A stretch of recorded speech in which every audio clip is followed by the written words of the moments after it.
जय गुरुदेव। नमस्कार साथियों, जय हिंद। आज हम आप लोगों के साथ जुड़ चुका हूं और एक नई प्रेरणादायक अनमोल वचन आप लोगों के समक्ष प्रकट करने जा रहा हूं। आपने ब्रह्म संत रामानुज महान संत का नाम जरूर सुना होगा। ये एक बहुत ही प्रख्यात और सरल बोलचाल वाले संत थे।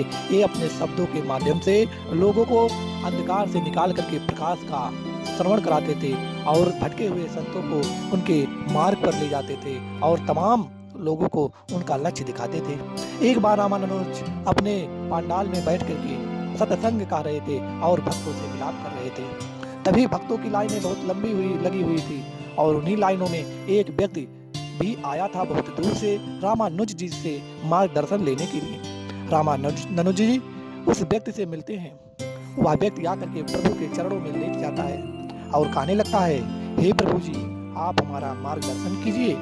रामानुज जी कहते हैं, जी आपकी क्या समस्या है, आप क्यों मेरे पास आए हुए हैं? तो वह आदमी कहता है कि मैं आपसे मार्गदर्शन लेना चाहता हूँ, मैं ईश्वर की प्राप्ति के लिए आया हूँ, मैं ईश्वर से मिलना चाहता हूँ, आप मेरा मार्गदर्शन करें और मुझे ईश्वर से मिला दीजिए। फिर रामानुज जी कहते हैं, ठीक है, ये काम हो जाएगा, परंतु ये बताओ तुम्हें किसी से प्रेम है? तो वह व्यक्ति बोलता है, ये दुनिया नश्वर है, ये दुनिया सिर्फ लोभ और लालच व मन की गति में चलती है, इसलिए इस दुनिया में मुझे किसी से भी प्रेम नहीं है। फिर रामानुज जी कहते हैं कि तुम्हें अपने भाई बंधु व सखा व अपने माता पिता किसी से तो प्रेम रहा होगा।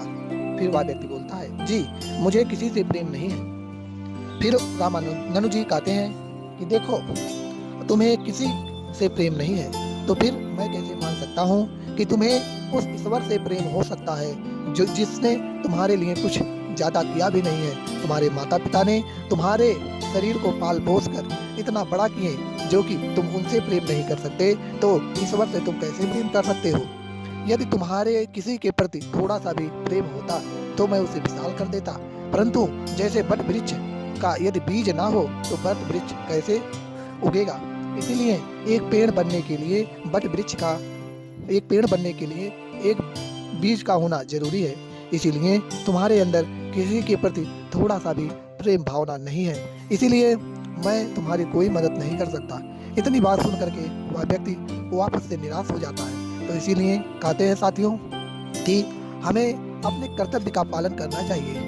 धर्म अपनी जगह है, यदि हम अपने कर्तव्य का पालन करेंगे तो धर्म भी हमारा साथ देगा, और यदि हम अपने कर्तव्य का पालन नहीं करेंगे तो धर्म भी हमारा साथ नहीं देगा। सो हमें अपने कर्तव्य का पालन करना चाहिए। जो व्यक्ति अपने जीवन में अपने कर्तव्य का पालन नहीं करता है वो आगे चल करके नरक योनि का अधिकारी होता है और जगह जगह पाप भुगतता है, और इतना ही नहीं, समाज में उसकी इज्जत सम्मान एक पैसे का भी नहीं रह जाता। इसीलिए हमारा आप लोगों से अनुरोध है कि आप अपने कर्तव्य पालन करते रहें और अपने कर्तव्य से आप कभी भी हटिए नहीं। यदि आप लड़खड़ाते हैं तो आप अपने बड़ों से सलाह लेके अपने कर्तव्य पर लगे रहें। जी हाँ, मैं इसी के साथ अपने वाणी को विराम देता हूँ। फिर मिलेंगे एक नए वीडियो में, तब तक के लिए जय हिंद, जय भारत।